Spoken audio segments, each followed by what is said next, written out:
ధనుర్మాస మహోత్సవాలు ఈవేళ రెండవ నాటి కార్యక్రమం. అయితే దాన్ని మనం రెండవ నాటికి కాకుండా ఈవేళ నుంచే మనం ప్రారంభం చేసుకుంటున్నాం. ఈ పూట ఈ ధనుర్మాస మహోత్సవాన్ని ఆచరించే మనం ఏం చేస్తాం, ఎలా చేస్తాం అనే విషయాన్ని, ఎందుకు చేస్తాం, రెండు మాటలు మనం చెప్పుకొని ఈ పూట తీర్థ గోష్ఠిని మనం జరుపుకుందాం. ధనుర్మాస మహోత్సవాన్ని మనం ఆచరించేటప్పుడు ఇప్పుడు భగవద్ ఆరాధన కార్యక్రమాన్ని చేసుకొని ఆ తర్వాత నివేదన పూర్తి అయిన తర్వాత గోదాదేవి యొక్క అష్టోత్తరాన్ని అనుసంధానం చేసి ఇప్పుడు ఈవేళ మనం చేసాం. ముందు ఆరాధన పూర్తి చేసుకున్నాం. దాని తర్వాత గోదాదేవి ప్రతిరోజు స్వామికి ఉదయం హవిర్ నివేదన చేసింది. హేమంతే ప్రథమే మాసి నందవ్రజ కుమారికా చేరుహు హవిష్యం భుంజానా అని మనకి గ్రంథం తెలియజేస్తుంది. ధనుర్మాసపు సమయంలో అంటే హేమంత ఋతువులో, ఇది మనకి హేమంత ఋతువు. ఒక్కొక్క ఋతువులో 2 నెలలు ఉంటాయి మనకి తెలుసు. వసంత ఋతువులో ఏమేమి నెలలు ఉంటాయి? చైత్రము, వైశాఖము ఉంటాయి. హేమంత ఋతువులో ఏమేమి నెలలు ఉంటాయి? మార్గశిరము, పుష్యము 2 నెలలు ఉంటాయి. అక్కడ వాళ్ళు చాంద్రమాసాన్ని అనుసరించి చెప్పారు. హేమంతే ప్రథమే మాసి, హేమంత ఋతువులో వచ్చేటటువంటి 2 నెలల్లో మొదటి నెల అయినటువంటి మార్గశిర మాసంలో నందగోకులంలో ఉండేటటువంటి బాలికలంతా కలిసి నందవ్రజ కుమారిక చేరువు ఒక మంచి వ్రతాన్ని ఆచరించింది. ఏం చేసి ఆచరించారు? ఎలా చేసి ఆచరించారు? హవిష్యం భుంజానాః చేరువు, హవిస్సుని ఆరగిస్తూ వ్రతము చేసింది. హవిస్సు అంటే హోమం చేయడానికి వినియోగించే పదార్థం ఉంటుంది కదా, దాన్ని హవిస్సు అంటారు. హోమంలో మామూలుగా ఏది పడితే అది వేసేసి చేసేరు. దానికి ఒక నియమం ఉంది. ఏ రకమైనటువంటి పదార్థాన్ని హోమం చేయాలి అంటే శుద్ధ అన్నము, దాంట్లో కాస్త పెసరపప్పుని దాంట్లో చేర్చి, దాంట్లో సాల్ట్ లాంటివి లేకుండా ఆ శుద్ధ అన్నాన్ని మాత్రమే దాన్ని ఆరగింపు చేసి భగవంతుడికి హోమం చేయడానికి వినియోగిస్తారు. అంటే ప్రతిరోజు ఆలయాల్లో దేవుడికి నివేదన కాగానే ఇలాంటి పదార్థాన్ని నివేదన చేసి దాన్ని అష్టదిక్పాలకులకి, మిగిలినటువంటి ఎవరెవరికి దాన్ని బలిహరణము అని అంటుంటారు. నివేదన కాగానే చేస్తుంటారు. ఇది ఆలయాలు. అలా బలిహరణ చేసే ఆ పదార్థాన్ని హవిస్ అంటారు. అలాంటి హవిస్సుని మాత్రమే వాళ్ళు స్వీకరించేది ఆహారంగా. ఇలా వ్రతాన్ని 1 నెల రోజులు చేసిరి. వాళ్ళు చేశారు. అక్కడ మన ఆండాళ్ళ తల్లి 1 నెల రోజులు చేసింది. ఎందుకు చేసింది గోదాదేవి? అక్కడ గంధగోకులంలో ఉండేటటువంటి గోపికలు ఎందుకు చేశారో ఆండాళ్ళ తల్లి ఎందుకు చేసింది? నందగోకులంలో ఉండేటటువంటి గోపికలు శ్రీకృష్ణుడి యొక్క దివ్య అనుగ్రహాన్ని కాంక్షిస్తూ చేశారు. మరి గోదాదేవి ఎందుకు చేసింది? శ్రీరంగనాథుడి యొక్క దివ్య అనుగ్రహాన్ని ఆనాటి శ్రీకృష్ణుడే ఈనాడు ఈ యుగానికి, కలియుగానికి ఆరాధ్య దైవంగా మనకు అందినటువంటి స్వామి శ్రీరంగనాథుడు. ఆయన అనేక రూపాల్లో మన కోసం ఆవిర్భవించాడు. అర్చా అవతారుగా భగవంతుడు భగవద్గీతలో ఒక ప్రతిజ్ఞను చేశాడు. సంభవామి యుగే యుగే, ప్రతి యుగంలో కూడా నేను వస్తా అని అన్నాడు. మరి ఈ కలియుగంలో కూడా ఆయన వస్తున్నాడా? ఈ కలియుగంలో కూడా ఆయన ఉన్నాడా? కలియుగంలో కూడా మనం ఆయన దర్శించగలమా? కలియుగంలో కూడా ఇదివరకు యుగాల్లో కృష్ణుడిని ఎట్లాగైతే అప్పటి వాళ్ళు ఆరాధన చేశారు, రాముడిని అప్పటి వాళ్ళు ఎట్లా ఆరాధన చేశారు, వరాహ రూపాల్లో, నృసింహ రూపాల్లో ఆనాటి వాళ్ళు ఎట్లా ఆరాధన చేశారు, అట్లా ఈ యుగంలో, కలియుగంలో కూడా మన భగవంతుడిని ఆరాధన అదే క్రమంలో చేయగలం సాక్షాత్తుగా. ఇది మనందరికీ కోరుకుంటుంది చేయాలి అని. కానీ భగవంతుడు మనకి ఈ యుగంలో ఏ రూపంలో వచ్చి అవతరిస్తాడు అన్నదానికి మన ఆగమ గ్రంథాలు చెప్పే. భగవానుడు కూడా చెప్పాడు, నేను సంభవామి, నేను తప్పకుండా వస్తానయ్యా, ఉంటాను నేను మీతోటి. ఎలా వస్తావు? ఏ యథామాం ప్రపద్యంతే తాంస్తథైవ భయామి. ఎవరు ఏ ద్రవ్యంతో నాకు ఒక రూపాన్ని కల్పించి ఆరాధించాలి అని అనుకుంటారో అలాంటి ద్రవ్యాన్ని నేను స్వీకరిస్తాను. అక్కడ యథా అన్నప్పుడు చాలా అర్థంగా వివరించారు భగవద్ రామానుజ ఆచార్య స్వామి మనకి. భగవంతుణ్ణి నువ్వు ఏ దివ్యమంగళ విగ్రహాన్ని పరికల్పనం చేసి ఆరాధించాలని అనుకుంటావో ఆ విగ్రహ రూపంగా తాను మన ఆరాధనని స్వీకరించును. ఈ ప్రపంచం అంతా భగవంతుడి యొక్క దివ్యమంగళ విగ్రహమే. ఈ ప్రపంచంలో ఆయన దేహం కానిదంటూ ఏ పదార్థము లేదు, ఏ జీవుడు కూడా లేడు. జీవులలో కూడా తానే ఉంటాను అని చెప్పాడు. అహమాత్మ గుడాకేశ సర్వభూత ఆశ్రయ స్థిత. ఈ సకల భూతాలకి కూడా వారి యొక్క కేంద్ర స్థానంలో నేనే ఉండి వీళ్ళని నడిపిస్తా అని చెప్పాడు. భూతాలంటే మనందరం కూడా. ఏమండి స్వామి, ఏంది మేమేదో భక్తులంగా మీరే కోసుకుంటే మనందరినీ పట్టుకొని భూతాలు భూతాలు అంటారు అని కోప్పడక్కర్లేదు. మనందరం కూడా భూతాలు. మన చుట్టూ కనిపించే ఈ సమస్తము కూడా భూతాత్మకమే. భూతములంటే మట్టి, నిప్పు, నీరు, గాలి, ఆకాశం అనే 5 ప్లస్ ఇంకా మరికొన్ని కూడా ఉన్నాయి. వీటన్నిటితోటి కూడా కలిసి ఒక ఆకారాన్ని ధరించి అందులో ఒక జీవుడు, ఆ జీవుడు వెనక నడిపేటట్లుగా మరొక తత్వం భగవంతుణ్ణి ఏది కలిగి ఉంటుందో దానికల్లా భూతము అని పేరు.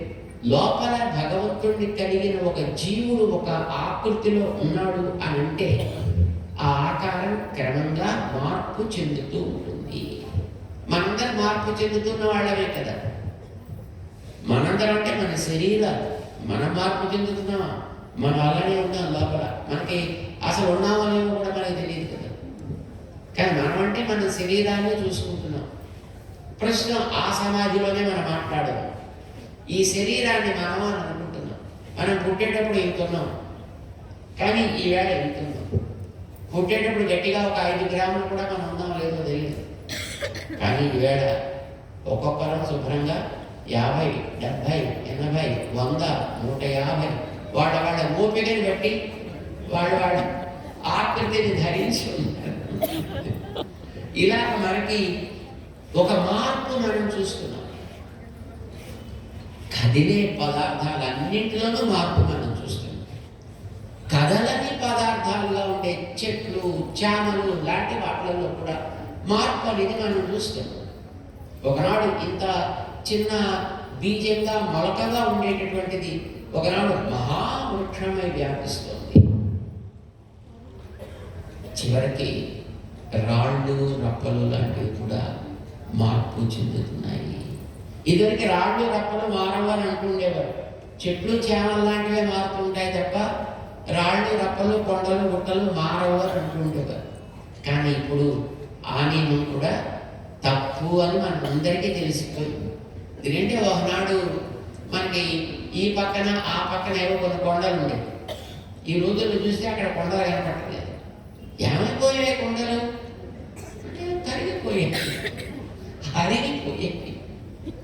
ఎన్ని చోట్ల ఎన్ని కొండలు రూపాలు మారిపోయాయి చూడండి. చేతనమా అచేతనమా, కదిలేదా కదలనిదా, స్థావరమా జంగమమా అనేటటువంటి ప్రశ్న లేదు. ప్రతి పదార్థము కూడా మార్పు చెందుతూ ఉండును. కనుక వీటన్నిటికీ ఏం పేరు పెట్టచ్చును అని మన శాస్త్రం ఆలోచించి భవతి ఇది భూతం, ఇది క్రమంగా మారుతూ ఉండును, అగుతూ ఉండును, కనుక దీని పేరు భూతము అన్న. మనందరం భూతాలు.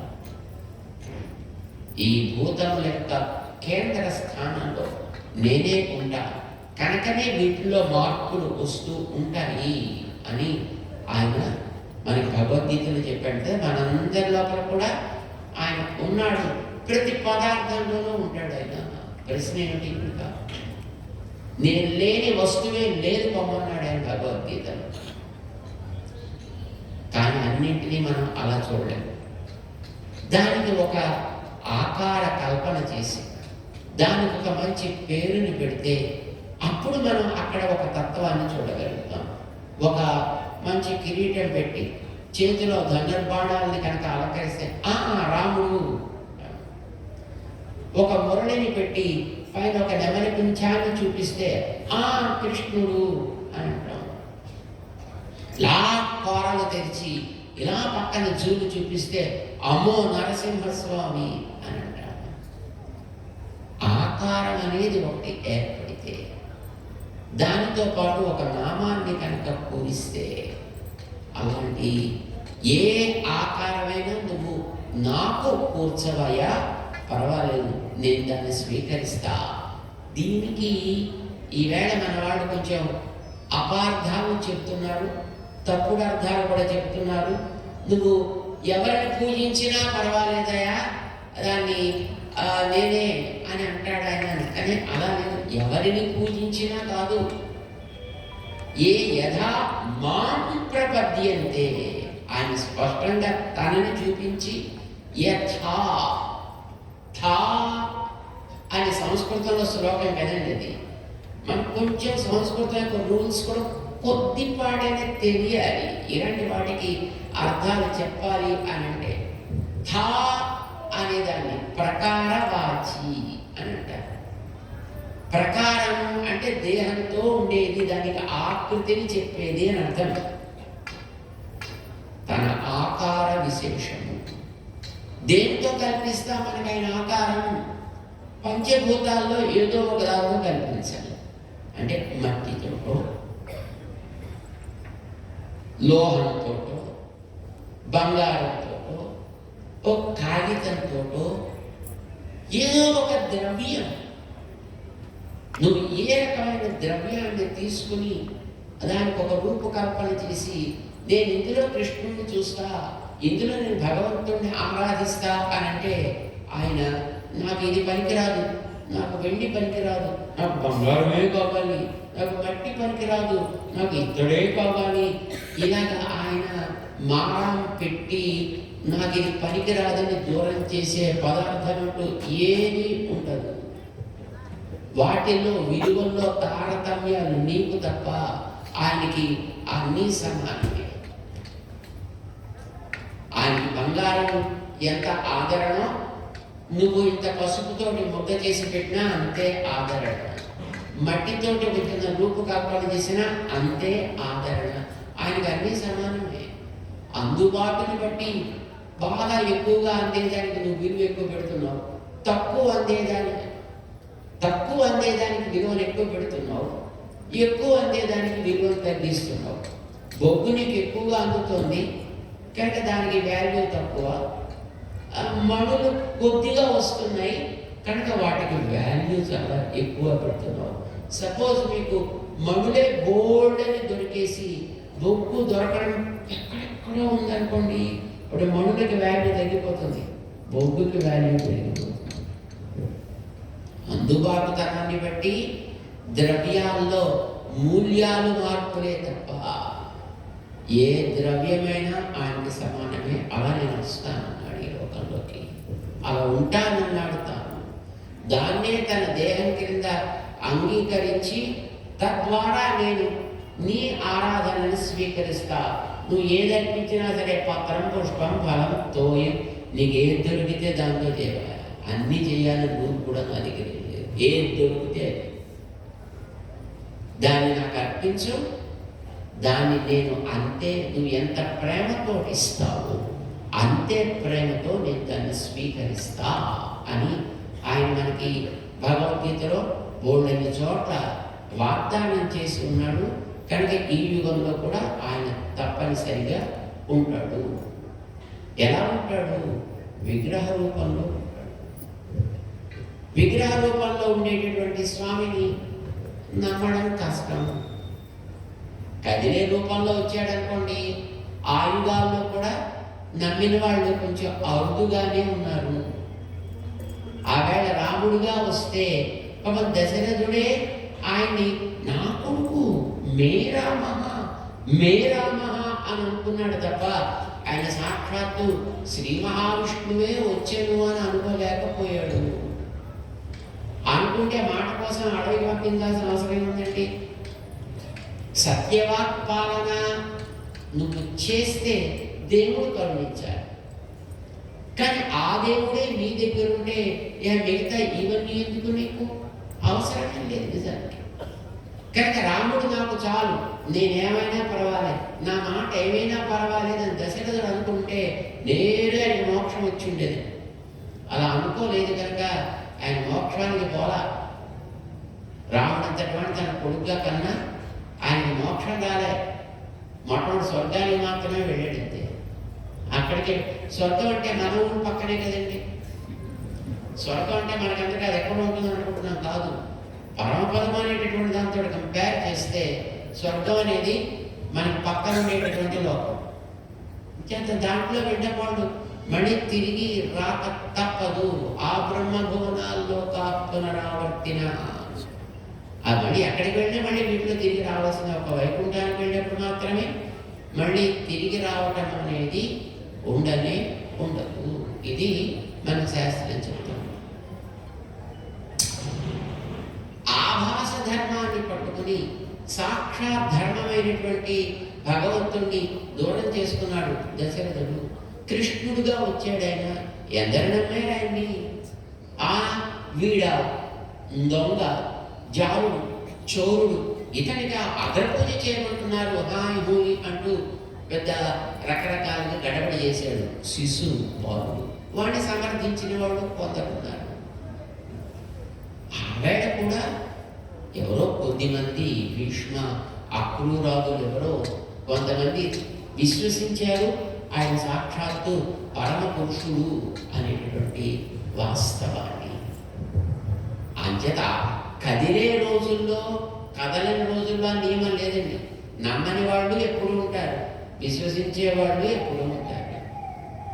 ఇప్పుడు మనకి దేవుడు వచ్చి మా దగ్గర ఇన్ని రకాలు జరుగుతుంటే ఒకసారి వీటన్నిటిని ఆపేసి నేనే దేవుణ్ణి అని చెప్పేస్తే మేము నమ్మమా ఏమిటండి అంటారు నేపథ్యాలకి. ఎలాగో అలా రావటంట అనేటువంటి అభిప్రాయంతో. అలా వస్తే మనం ఏమంటామంటే నిజంగా ఆయన వచ్చేలాగా ఓ వేదిక ఎక్కి భక్తులు మెచ్చితే మీ భక్తికి అన్నాడు అనుకోండి. డ్రెస్సింగ్ కంపెనీ బాగా మంచి డ్రెస్ తయారు చేశారండి, వేషం మాత్రం కరెక్ట్గా ఉంది అని అంటారు. లేదా ఒకవేళ అలా కదలడం అంటూ జరిగి మాట్లాడడం అంటూ జరిగితే అక్కడికి భయపడి పారిపోతాం. ఉండవు అక్కడ. మేము ఎప్పుడు చెప్తూ ఉంటాడు మన వాళ్ళతో, మీ పూజా మందిరంలో మీరు కళ్ళు మూసి కూర్చున్నప్పుడు ఆ విగ్రహాల్లోంచి దేవుడు పక్కన మేము పలకరించాడు అనుకోండి హఠాత్తుగా గుండె ఆగిపోతుందండి, లేదా అక్కడి పారిపోవాలన్నా పారిపోతాం. ఇక్కడ కూర్చోమన్నాం అంటే మనకి ఉనికినేదో కబుర్ల కోసం నేను చెప్తాను, కానీ అది it's not from the bottom of our heart. అది రాదండి అలాగా. ఆ విశ్వాసం కలగడం కష్టం. కలిగిందా నువ్వు కోరిన ఫలితాన్ని అక్కడే తప్పక ఫలిస్తుంది, లభిస్తావు.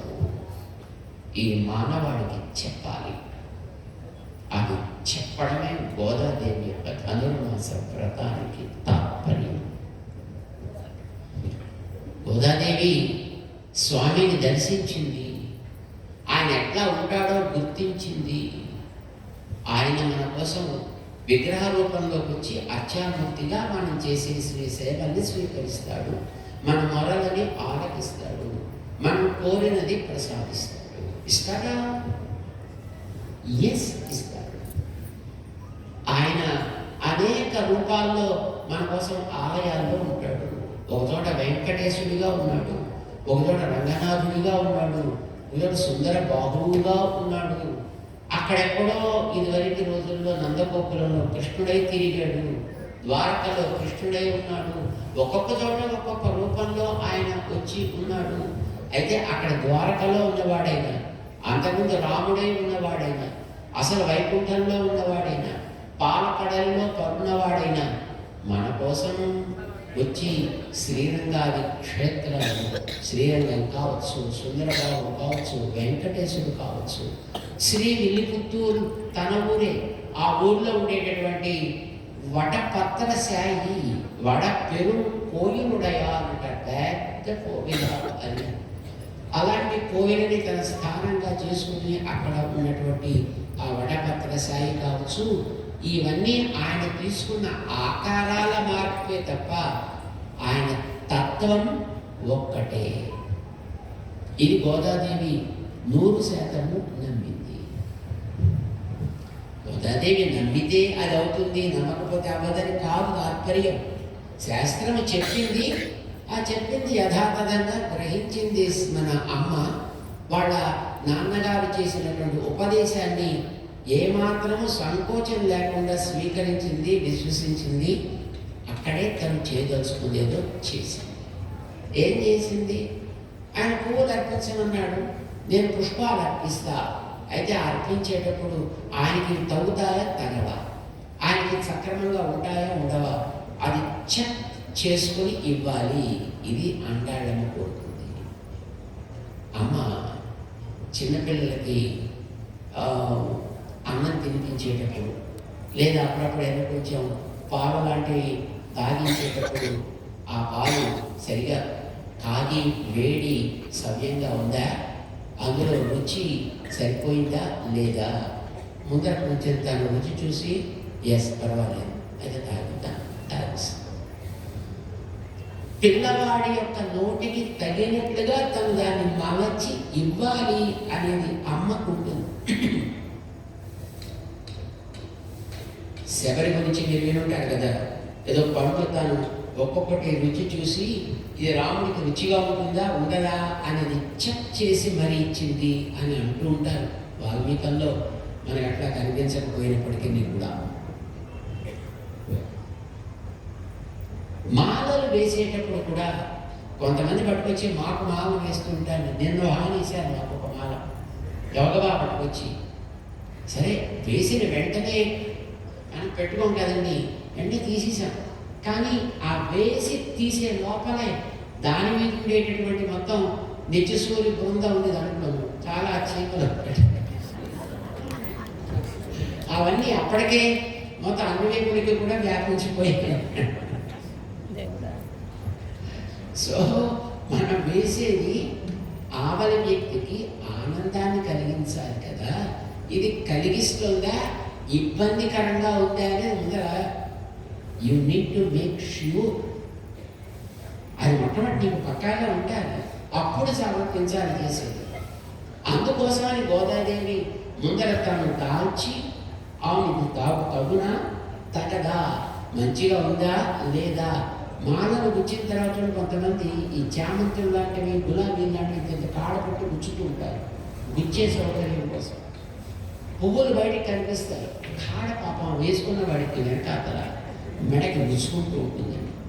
అలాంటి ఇబ్బంది ఏమైనా ఉందా అనేది తను తాల్చి అప్పుడు ఇది బాగుంది అనుకుంటే స్వామికి పంపించాడు. ఇది గోదాదేవి చేసింది. తనకి అలంకృతమైనటువంటి మాలిక అది ఎంగిలి మాల అవుతుంది కదండి, ఉచ్చిష్టము అంటారు అలాంటిదాన్ని. ఏదైనా ఒకటి మనం దాన్ని అనుభవించి మళ్ళీ ఇస్తున్నామంటే అది ఉచ్చిష్టము అని అంటారు. గోదాదేవి సోచ్చిష్టాయాం సరజి నిగణితం, తాను తాల్చి విడిచినటువంటి మాలికని స్వామికి అర్పించింది. అమ్మమ్మ అయ్యో తప్పు కదండి, తప్పు కదండి, తప్పో రైటో మాకు తెలియదు. స్వామికి ఇది సుఖంగా ఉండాలి, అందుకే నేను చెక్ చేసి మరీ ఇస్తున్నాము అని Godadevi she made sure that it creates comfort to the Lord. అలా చేసి తనచి రామానుజుల వారి శిష్యుల్లో గోవింద భట్టర్ అని ఒక మహానుభావులు ఉండేవారు. ఎంబా అని అంటారు. తర్వాత ఆయన మొదట్లో తమ గురువు గారి దగ్గర ఉండేటప్పుడు, గురువు గారికి రోజు ఏదో సేవ చేసుకుంటారు కదా, ఆ సేవల్లో ఒక సేవ వారికి పడకని అమర్చడము అన్నమాట. దాన్ని చక్కగా మెత్తగా ఉండేటట్టుగా అమర్చి దాని మీద ఒకసారి దాన్ని పడుకొని ఇటు అటు దొల్లి చూసి ఆ తర్వాత వస్తున్నారు. చూశారు పాపం ఆయన, చూసి ఇదేమని చేయాలిరా, గురుగారి కోసం వేసిన పడకని దాన్ని నువ్వు పడుకుంటావా అన్నారు అని గురువుగారి దగ్గర కంప్లైంట్ చేశారు. గురువుగారు ఆయన పిలిచారు, ఏమో ఏమిటా కదా అంటే, అవును స్వామి, మీరు పడుకున్న తర్వాత మీకు దీని మీద హాయిగా నిద్ర రావాలి తప్ప బయట తిరిగి అలసిపోయి నిద్ర వచ్చేస్తుంటే దీని మీద పడుకోగానే ఉన్న నిద్ర కాస్త పోయి ఇక మళ్ళీ నిద్రపోవద్దురా బాబు అనిపించే స్థితి రాకూడదు కదా. అందుచేత ఈ పడక అట్లా ఉందా లేదా అని మొట్టమొదటి నేను చెక్ చేస్తున్నాను అని ఒకసారి ఆ పడక మీద దాన్ని పడుకుందని ఇంకోటి దొరికి చూసి బాగుంది అనుకుంటే అప్పుడు గురువు గారికి దాని మీద సమర్పణ చేసేవాడు. ఇది హృదయానికి సంబంధించిన అంశం, ప్రేమకి సంబంధించి గుండె ఉన్నవాడికి తెలిసే అంశం అండి. గుండె ఉన్నవాడికి, బుర్ర ఉన్నవాడికి కాదు. బుర్ర ఉన్నవాడి దగ్గర లాజిక్ ఉంటుంది, హృదయం ఉన్నవాడి దగ్గర ఆ ప్రేమ ఉంటుంది. బుర్ర ఉన్నవాడే వాడు చేసుకోవాలి వాడి పనిని అంటుంది.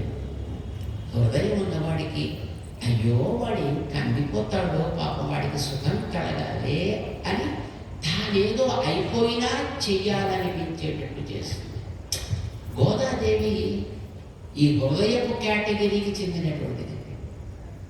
ఆవిడికి బుర్ర ఉంది, అది లేదని కాదు, అది కూడా ఉంది, కానీ అంతకంటే దాన్ని డామినేట్ చేయగలిగేటట్లుగా ఆవిడికి హృదయం ఉండడం చేత, హృదయం ఉండేటటువంటి వ్యక్తి ఎట్లా చేస్తాడో, ఏమి చేస్తాడో, దానివల్ల ఏం కలుగుతుందో చెప్పాలి అని అనుకుని తాను ఆ విగ్రహంలోనే స్వామిని దర్శించి అక్కడే వ్రతాన్ని ఆచరించింది. తన ఊళ్ళో వటపత్రసాయిగా స్వామి ఉన్నాడు. ఆదిశేషుడి మీద పవళించినటువంటి స్వామి ఒక వటదళం మీద పవళించి ఉన్నాడు. వ్రతాన్ని అక్కడే చేసింది. కానీ ఆ వ్రతాన్ని చేసేటప్పుడు నేను రంగనాథ నిన్ను సేవిస్తున్నా, నిన్ను చేరాలని కోరుకుంటున్నానయా అని చెప్పింది. వెంకటేశ్వర స్వామి వారి దగ్గర నన్ను చక్కగా ఆ స్వామితో చేర్చినట్లయితే అని అక్కడ ఒక ప్రార్థన చేసింది. సుందరబాబు స్వామి దగ్గరికి వెళ్ళి ఆ సుందరబాబు స్వామి దగ్గర నీకు 100, 100, 1000 అక్కాలు వడిసిన మంచి పాయసాన్ని నేను సమర్పిస్తా, వెన్న సమర్పిస్తా, నెయ్యి సమర్పిస్తా, ఇలాంటి మంచి మంచి పదార్థాలన్నీ పెడతా. నాకు స్వామి సేవని ఇచ్చినట్లయితే 2 లాభాలు. నేను పాయసాన్ని అర్పిస్తా, సేవని కూడా తర్వాత చేస్తా. మిగతా వాళ్ళు నీకు ఏదైనా మొక్కుబోడలు చేయడం అని అంటే అది ఇస్తే నేను నీకు ఇస్తా. ఇలా ఉంటాయి మిగతా వాళ్ళ మొక్కుబడులు. అంటే అది వచ్చిన దాకా వీడు తప్ప అది వీడికి అందింది ఆ ఫలితం అని అంటే వీడికి దయ శ్రీమన్నారాయణ అయిపోయింది. కానీ గోదాదేవి అది చెప్పలే. నేను కోరుకునేది నీ యొక్క దివ్యమైనటువంటి సేవ. నాకు ఆ సేవని ప్రసాదిస్తే నీకు ఈ పాయసం దక్కుతుంది.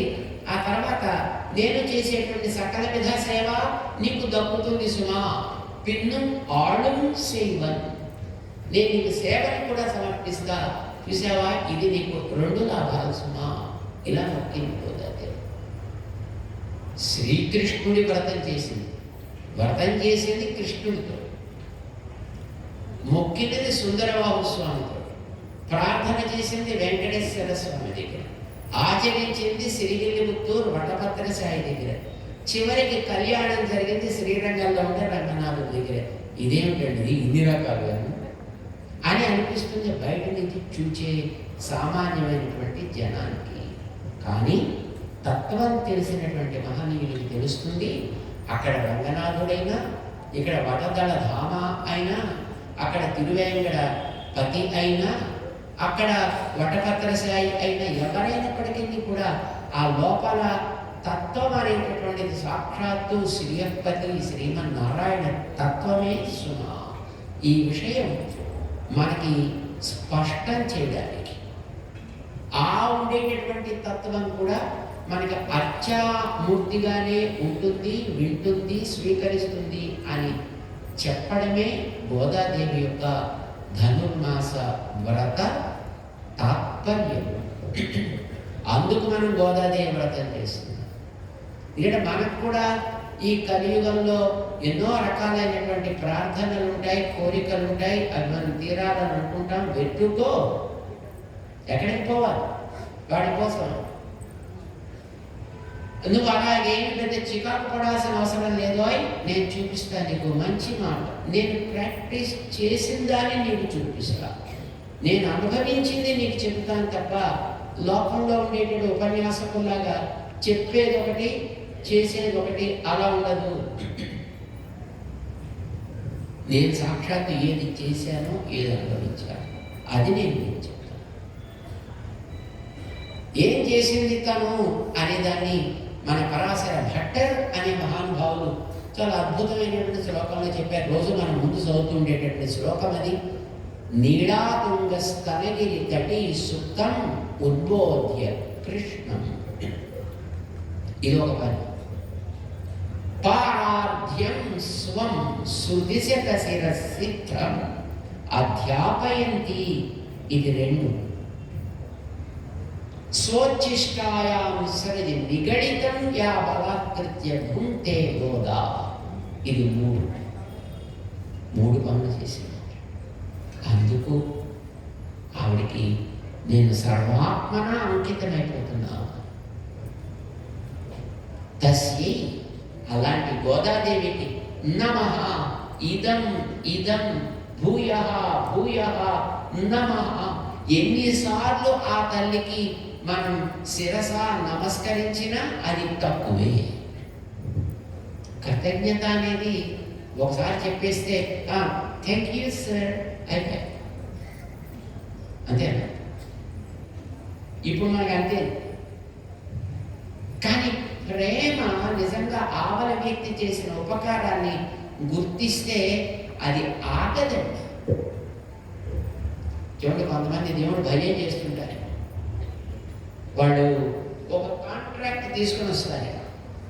మేము 1.5 సేపు చేస్తాము అంటే వాడి భజన ఎంత పీక్కి వెళ్ళినా కరెక్ట్గా 1.5 తర్వాత టక్మని ఫుల్ స్టాప్ పెట్టినట్టుగా ఆగిపోతుంది. ఇంకొంచెం సేపు చేద్దామని అంటే మాకు టైం లేదు, వెళ్ళిపోవాలి. కానీ ప్రేమ అనే దాంతో చేసేది భజన అని అంటే దానికి ఇంతసేపు ఇలాగా ఇది అనేటటువంటి రూల్ ఉండదు. అది సాగుతూనే ఉంటుంది. చిన్నపిల్లలు చూడండి, అమ్మ మీద ప్రేమ కలిగినప్పుడు ఎప్పుడూ ఉంటుంది. కానీ అమ్మ దగ్గర వచ్చినప్పుడు అమ్మా అమ్మా అమ్మా అమ్మా అమ్మా ఉన్నారు. ఎక్కడైనా వెళ్ళగా మీ పిల్లలు పిలవడం అలా ఎంతమంది ఉన్నారా? అమ్మా ఒకసారి పిలవాలి కనుక నేను పిలిచి తిని అని దూరుకుంటే ఎవడైనా అంటే అలా ఉంటుంది. అక్కడ స్నేహితుడిని, తన ఆప్తుడైనటువంటి వ్యక్తిని మనం ఎప్పుడైనా పిలిచేటప్పుడు ఎక్కడన్నా ఓయ్ ఎలా చేస్తున్నావు రావోయ్ ఎందుకని సార్ నేను చెవుడా అంటారని అవతల వాడిని వీళ్ళు పిలవడం అట్లా పిలుస్తారు. వాడు దానికి స్పందన అట్లానే చేస్తారు. ఎందుకని? ఇది ప్రేమతో వచ్చేది కనుక ప్రేమ ఎంతసేపు ఉంటే అంతసేపు అది సాగుతూనే ఉంటుందండి. ప్రేమ ఆగిపోతే అది ఆగిపోతుంది. ప్రేమ ఆగడం అనేది ఉండదు కనుక అది ఆగడం కూడా ఉండదు. నమ ఇదమిదం భూయ భూయ నమ ఇదమిదం భూయ ఉత్థాయ ప్రణమ్య పునఃపునరుత్థాయ. ఇది నమస్కారం అనేటటువంటిది కృతజ్ఞత భారంతో చేసేది కనుక ఎంత కృతజ్ఞత నీలో నిండి ఉంటే నువ్వు అంతంత భావంతో అలా వంగుతూనే ఉంటావు, నమస్కరిస్తూనే ఉంటావు. రూల్తో చేసేది కాదండి. మామూలుగా అయితే ఏదో ఆఫీస్ వస్తే ఒకసారి లేచి ఇలా శాల్యూట్ కొట్టగలను అంటే వాడు ఒకసారి కొడితే మాటికి కొడుతుందంటే that is the rule. So he does it once. But doing namaskaram is not the rule. It comes out of love. As long as there is love, thus long it goes on and on and on, again and again. It never stops. ఇది గోదాదేవి. అందుకు మనం గోదాదేవి. ఇది మన పరాశర భట్ట మహనీయులు అంటారు. ఏం చేసింది ఆవిడ అనుకున్నాం మనం? ఎన్ని పనులు చేసింది అనుకున్నాం? 3 పనులు చేసింది. ఏమేంటవి? నెంబర్ 1, నీలాకుండస్తనగిరి తటి సుత్తం కృష్ణం ఉద్బోధ్య. కృష్ణుణ్ణి మేల్కొల్పింది. లోకాలని మేల్కొల్పిన వాడు ఆయన అంటే, కానీ ఆయన్ని మన ఆండాళ్ళమ్మ మేల్కొల్పింది. అది మన ఆండాళ్ళ తల్లి గొప్పదాన్ని. లోకాలన్నీ మేల్కొల్పడం అంటే ఇవంతా కూడా ఎక్కడున్నావు? నామము రూపము అనేది లేకుండా ఎక్కడో మనం పడుంటే స్వతంత్రంగా పుట్టడం మనకి చేత కానే కాదు కదా. మీకు ఎవరికైనా చేతనోనేమో తెలియదు, మాకేదే చెప్తారు. ఏమన్నా మీకు ఎవరికైనా నేను ఇలా పుట్టాలి, వాళ్ళ ఇంట్లో వాళ్ళ అబ్బాయిగా లేదా వాళ్ళ అమ్మాయిగా నేను పుట్టవలే అని ఎవరైనా వేరే కోరుకుని పుట్టారంటే ఎక్కడ ఎవరైనా నోకటి ఎవరు మన ఎవరు అలా కోరుకొని పుట్టాము. పుట్టుకనే మన చేతుల్లో లేదు. మనందరికీ పుట్టుక ఇచ్చి, రూపాన్నిచ్చి, స్నేహాన్నిచ్చి, ఇవాళ ఇంతవాడు అయ్యేట్టుగా చేసినవాడు ఆయన. మనందరికీ ఇలాంటి ఒక తెలివి ఆయన కలిగిస్తే ఆయనకు కూడా విసుగొచ్చి మన నుంచి విముఖుడైతే అదేంటి ఎలా అవుతావు? పిల్లల విషయంలో అలా అవ్వాల్సినాయా? పిల్లలు తప్పు చేసుకుంటారు, అప్పుడప్పుడు మాట వినరు, విసిగిస్తారు. అంత మాత్రం చేత వాళ్ళని మనం వదిలేస్తామా ఏంటి? నో, వీలు లేదు సుమా, నువ్వు అలా దూరం అయిపోవడానికి వీలు లేదు అని గోదాదేవి కృష్ణుణ్ణి మేల్కొల్పింది. ఆయనకి ఎందుకు విసుగొచ్చిందో మనకి భగవద్గీత చదివితే తెలుస్తుంది. భగవద్గీతలో ఆయన ఎన్ని చోట్ల ఎన్ని మాటలు చెప్పాడు, ఎన్ని ఉపదేశాలు చేశాడు. కానీ మనకి చక్కగా ప్యారీగా 2 కిలోలు పెట్టాడు కదండి. చేతి ఇందులోంచి లోపలికి వెళ్ళిస్తా మనకి ఇష్టమైతే, ఇందులోంచి ఇబ్బంది పెట్టకుండా మనని అది క్లీన్ అయిపోవడం కోసం నేరుగా వదిలేస్తాం. అంత బుద్ధిమంతుడు. ఆ వేళ సాక్షాత్తుగా తన నుంచి విన్న అర్జునుడే చెప్పటానికి ముందర, కృష్ణ నేను నీకు శిష్యుణ్ణి, నువ్వు నన్ను శాసించు అన్నాడు. అంటే మంచి మాటే కదండి. కానీ వినేసిన తర్వాత రథం దిక్కుండా రథంలో కూర్చున్నాడు కదా. యుద్ధం పూర్తయిపోయాడు, ఇంటికి వచ్చాడు. ఏం చేయాలైనా ఇంకా బాబా రథం నుంచి కింద దిగాలి, కానీ అలాగే కూర్చున్నాడు. ఏదే అలాగే కూర్చున్నావు, దిగు రథం నుంచి కిందకి, మన ఊరు వచ్చాను కదా అన్నాడు. మన ఇంటికి వచ్చాను కదా, దివాయి రథం నుంచి అన్నాడు. కృష్ణ నువ్వు సారథివి కదా, నేను ఇందులో కూర్చున్నటువంటి రథికుణ్ణి కదా, సారథి బాధ్యత తెలియదా నీకు? ముందు దిగి వచ్చి తలుపు తీసి చేయి అందించి నన్ను దింపవలే అనే విషయం నీకు ఈ మాత్రం మర్చిపోయావా? నేను యుద్ధం చేసి ఇంత విజయాన్ని సాధించిన విజయుడయ్యాను కదా అని అడిగాడు. ఎవరు? అర్జునుడు. ఎప్పుడు? భగవద్గీత అంతా విన్నదా? వెనక ముందు కాకరకాయ కాకరకాయ అనేవాడు, విన్న తర్వాత అది కాస్త కీకరకాయ. అంటే పాప ఆయన చెప్పేది అదొక శాసనంలో ఉంటుంది. సాక్షాత్ ప్రభు కనుక ప్రభు ఇప్పుడు కూడా శాసనమే చేస్తాడు తప్ప రిక్వెస్ట్లు చేయడు. మీకు గవర్నమెంట్ ఏం చేస్తుంది? ఇది చెయ్యి, ఇంత చెయ్యి, ఇలా చెయ్యి అని ఆర్డర్స్ ఇస్తుంది నీకు. అంతేగాని ఒక ఫ్రెండ్ మనకి చెప్పినట్టుగా ఇలా చేస్తే బాగుంటుందండి, ఇది మంచిదండి, ఇది చేద్దామండి అంటుంది ఎక్కడ గవర్నమెంట్. Nothing doing. శాసనం. ఆయన ప్రభువు కనుక ఆయన ఇచ్చేదంతా శాసనంలో ఉంటుంది. కానీ మనకి శాసనాలు నచ్చుతా ఏంటి? ఎవడన్నా వచ్చి మనల్ని పెత్తనం చేస్తానంటే మనం ఒప్పుకుంటామా ఏంటి? మనం ఒప్పుకోవాలి. ఎందుకంటే మనకి మనంత అహంకారం ఉంది. అంతేత మనం ఒప్పుకునేటటువంటి రకం కాదు.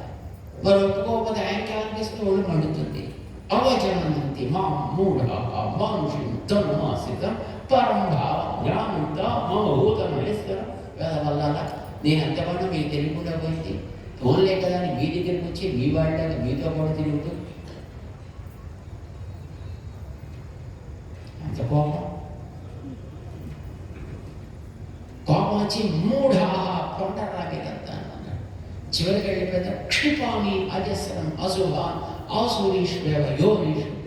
మీరు నా మాట వినకుండా, నన్ను ఖాతరు చేయకుండా ఇష్టం వచ్చినట్టుగా నేను ఇలా ఉండాలి, నేను 1-10 సార్లు మీ చెవుల్లో ఇల్లు కట్టుకుని పోరుతుంటే వాటిని వేటిని మీరు లెక్క పెట్టకుండా మీ ఇష్టం వచ్చేట్టుగా తిరుగుతున్నారు. ఒక్కొక్కడిని తొక్కి పారేస్తాం చేస్తుంది. ఎంత కోపంగా ఒక్కొక్కడి క్షిపామి అజస్రం అశుభాన్ ఆసురీష్వేవ యోనిషు. తీసుకెళ్ళి ఎందుకు కొరగాని జన్మల్లో పారేస్తా తీసుకెళ్ళి అని తిట్టేసి ఇంకా మీ మోహన్ చూడని పోండి అని వెళ్ళిపోయి పాప ఆయన ఎక్కడ పడుకున్నాడు. ఇది గోదాదేవికి తెలిసింది. పాపం మెల్లిగా వెళ్ళింది. ఏమైంది? ఎందుకు పాప మొహం అలా చేసుకున్నావా అని అడిగింది.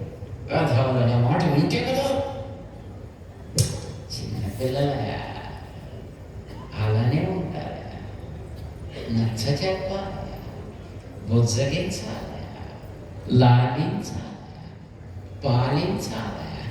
అంతేగాని ఇలాగ మొహం మార్చుకుని పోతారా ఏంటి అని పాప ఆయన్ని పడుకుని ఉన్నవాడిని లేపింది మన గోదాదేవి.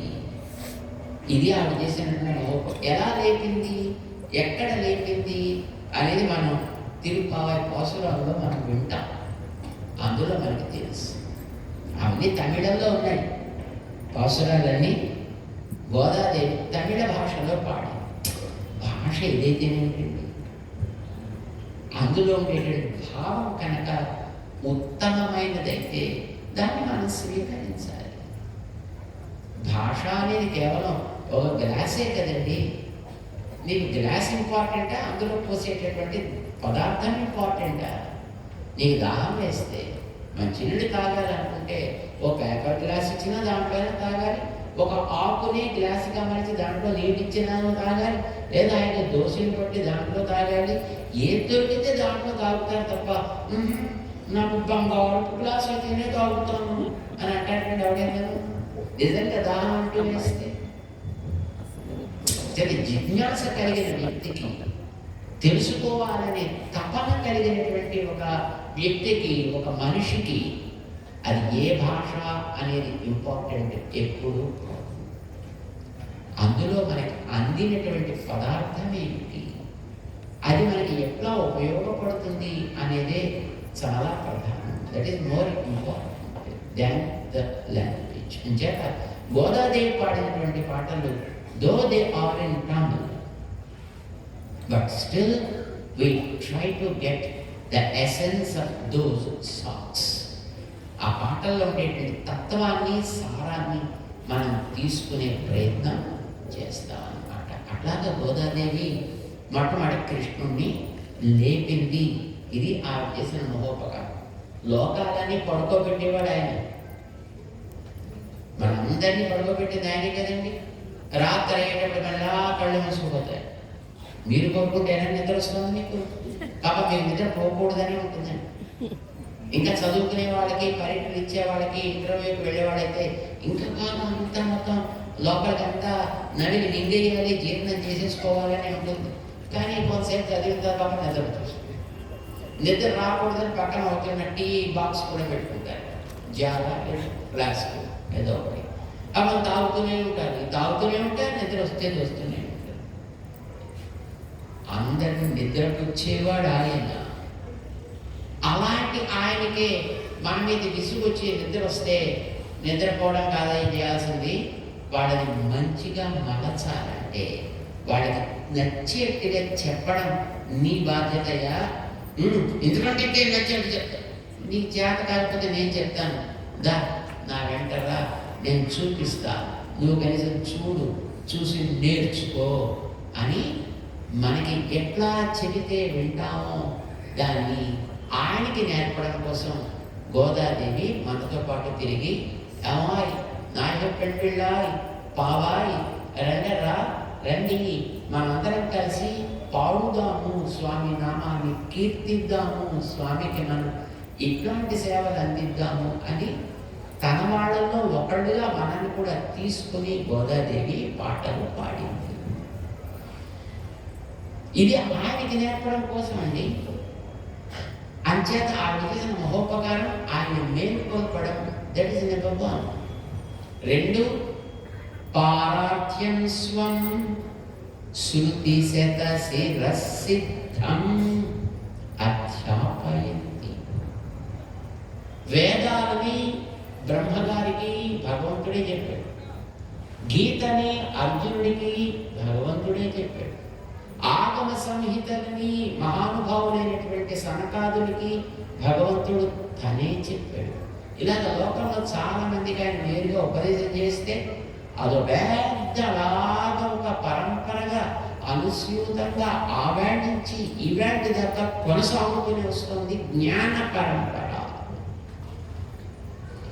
అందరికీ ఉపదేశం చేసింది ఆయనైతే మా గోదాదేవి ఆయనకే ఉపదేశం చేసింది. ఎంత గొప్ప! మిగతా వాళ్ళకి ఉపదేశం చేసినవాడు ఆయన, కానీ ఆయనకు కూడా నైనా నువ్వు ఏం చెప్పావో నాకైతే సరే తెలియదు, కానీ చెప్పాల్సింది ఏమిటో నేను నీకు చెబుతా, కమాన్ సిట్ డౌన్ అని ఒక స్టూడెంట్ని కూర్చోపెట్టినట్టుగా కూర్చోబెట్టి చేతిలో ఒక స్టిక్ కూడా పట్టుకుని చదువు జాగ్రత్తగా అని అంటారే, అట్లా చదివించింది మానవ స్వభావాన్ని, జీవుడి యొక్క తత్వాన్ని గురించి శ్రీకృష్ణుడి చేత. ఎక్కడ తిరుపావారు, ఎట్లా మనం వింటే తెలుస్తుంది. అందుకు మనం దాన్ని వినాలి. ఏమిటి వేదం యొక్క తాత్పర్యం? పారార్థ్యం. పారార్థ్యం అంటే నా అంతటా నేనే ఉంటా, నా బతుకు నాది, ఎవడేమైతే నాకే. ఇది తప్పు. నువ్వు నీ కోసం పుట్టలేదు, నువ్వు నీ కోసం పెరగటలేదు, నువ్వు నీ కోసం బతకటం లేదు, నీ అంతటా నువ్వు బతకటం లేదు. Remember this. కొంతమందికి తెలియక ఐఎమ్ బై మై సెల్ఫ్, నాకెవ్వరితోటి సంబంధం లేదు, నా అంతటా నేనే. తప్పు. నీ అంతటా నువ్వు ఎప్పుడు ఉండలేవు కూడా. గాలి పీల్చకుండా ఉండగలండి? ఎంతమంది గాలి పీలుస్తున్నారు మీరు? గాలి పీల్చకుండా ఉండగలవా? అంటే నువ్వు గాలి మీద ఆధారపడుతున్నావా లేదా? అంటే నీ బతుకు స్వతంత్రమా పరతంత్రమా? ఏమండి? మీ బతుకు ఎవరి కోసం? ఎవరి మీద దొరుకుతుంది? మీ అందరి మీకే దొరుకుతుందా? నీళ్లు తాకుండా బతకగలమంటే ఎవరైనా? ఎనీబడి? No one.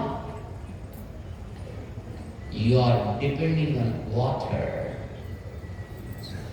నేల మీద కాకుండా ఎక్కడైనా పోయి ఆకాశంలో బతకగలండి మీరు ఎవరైనా? నేల మీద అడుగు పెట్టకుండా.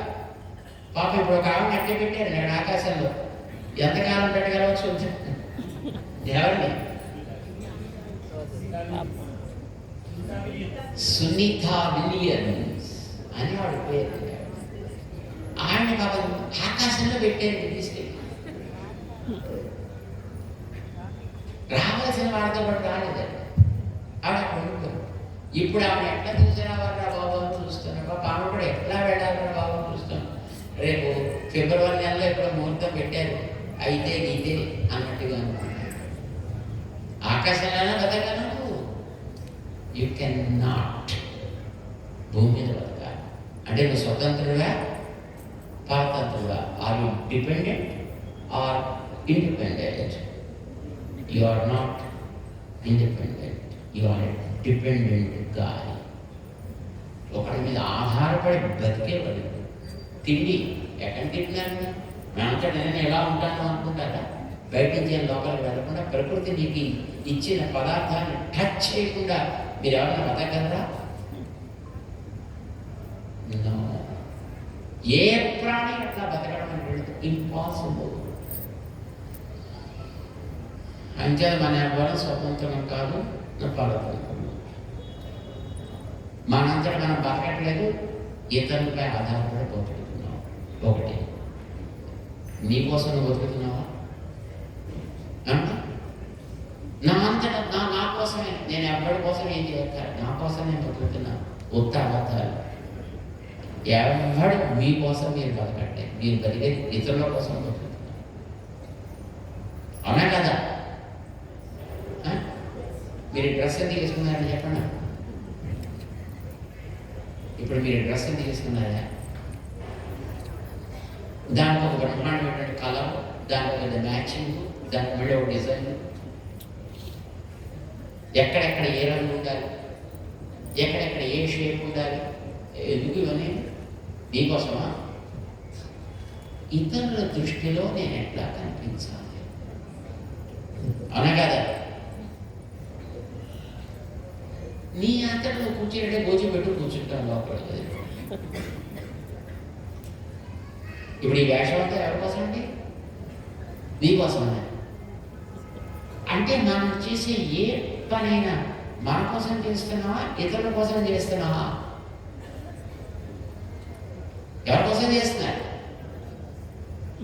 నీ కోసం అయితే చేయటం లేదు, ఎవరి కోసమో చేస్తున్నారు. ఆ ఎవరో అనేది పరము అంటే మనకంటే వేరైనది అని అర్థం. మన బతుకంతా పరార్థమే. అందులో ఒకే తెలియక మనం ఉంటున్నాం. అంత స్వార్థం ఎక్కువ అండి. స్వార్థం అని. స్వార్థం నా కోసమే నేను బతుకుతున్నాను. ఎవ్వడు అట్లా బతకట్లేదు. ఎవడు తన కోసం తను బతకట్లేదు, ఇతరుల కోసం బతుకుతున్నాడు. దేవుడైనా సరే మన కోసం ఆయన ఉంటున్నాడు. మనం ఆయన కోసం బతుకుతున్నాం. We forgot and God is for us. మనకైనా దేవుడికైనా ఒకటే లక్షణం. ఏంటది?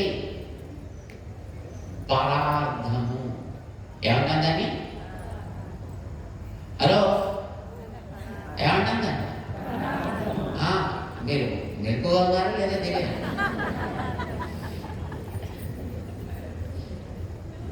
మన బతుకుల్లో అన్నీ కూడా మనకి కేవలం మన కోసమనా?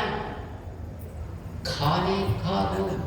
ఇందులో ప్రతి క్షణం కూడా మనం పరార్థమే అయి బతుకుతున్నాం. మనం తెలియదు మనకి అలా పరార్థంగా బతుకుతున్నాం అనేటువంటి విషయం. But that's okay.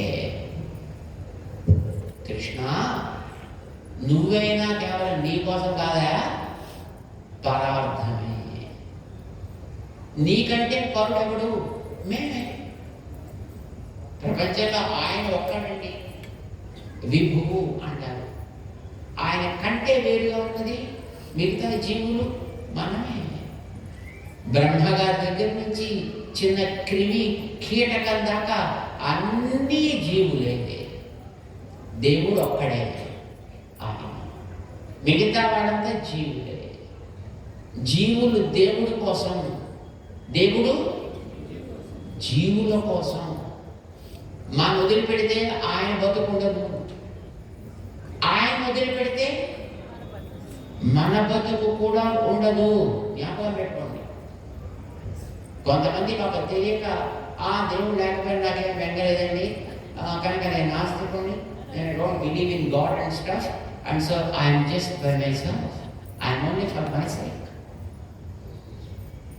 No one can be like that. No one. Your existence is for the sake of God. And God's existence is for your sake. Because He is the soul and you are the body.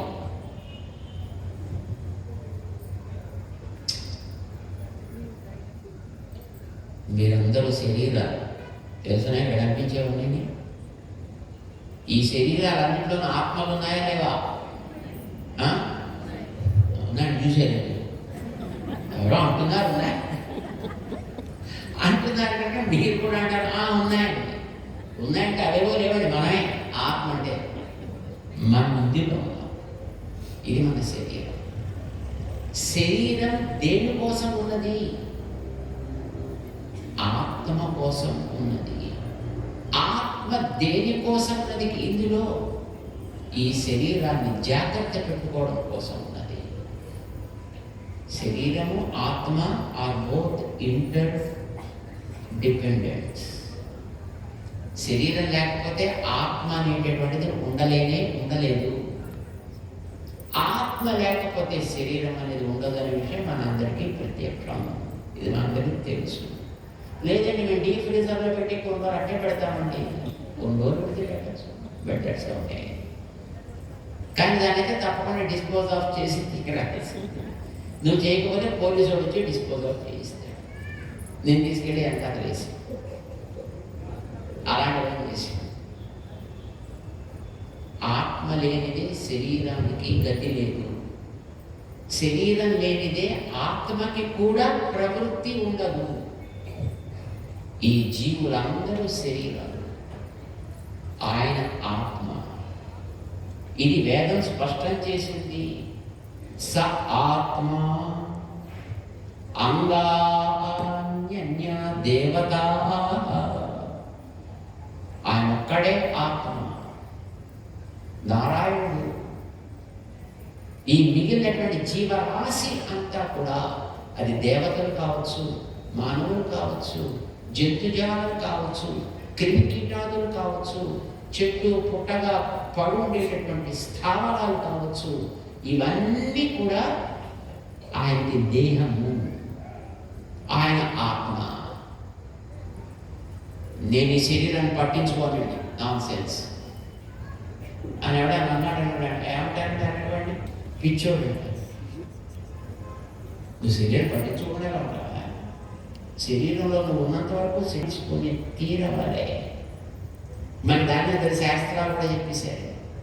శరీరమాద్యం కలు ధర్మ. నువ్వు ఏ పని చేయాలన్నా శరీరం ఉండాలి.